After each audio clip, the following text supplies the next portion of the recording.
আজ বানাবো মসুর ডাল দিয়ে লাল শাক। তার জন্য লাল শাক কেটে ধুয়ে রাখা আছে, আর এখানে ডাল সেদ্ধ করে রেখেছি।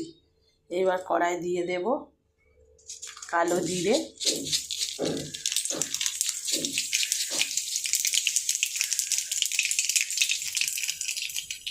রসুন থেতো করা,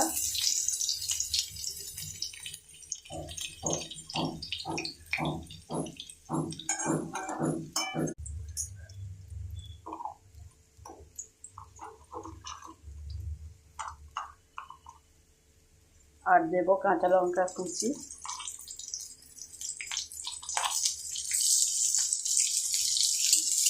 একটু লাল লাল করে ভেজে নেব।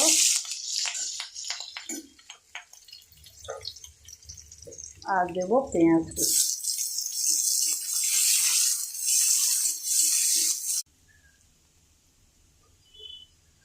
এগুলো সব লাল করে ভাজা হয়ে গেছে। এবার দিয়ে দেবো একটু হলুদের গুঁড়ো।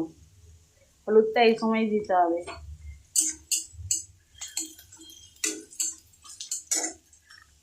দিয়ে দেব সেদ্ধ করা ডাল।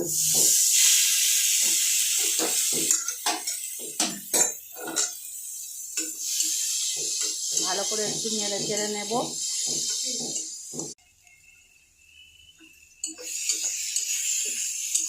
ডালটা ভাজা ভাজা হয়ে গেছে। এবার দিয়ে দেবো কেটে রাখা লাল শাক, আর দেব নুন।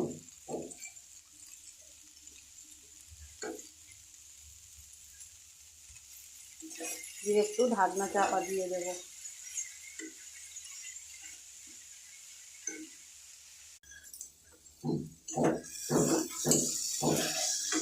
শাকটা সেদ্ধ হয়ে গেছে, ভাজা ভাজা হয়ে গেছে। এইবার ছড়িয়ে দেবো রোস্টেড মশলা।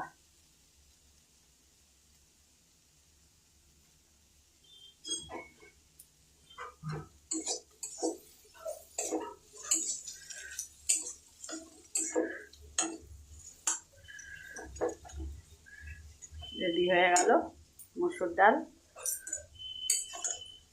লাল শাকের ফ্রাই।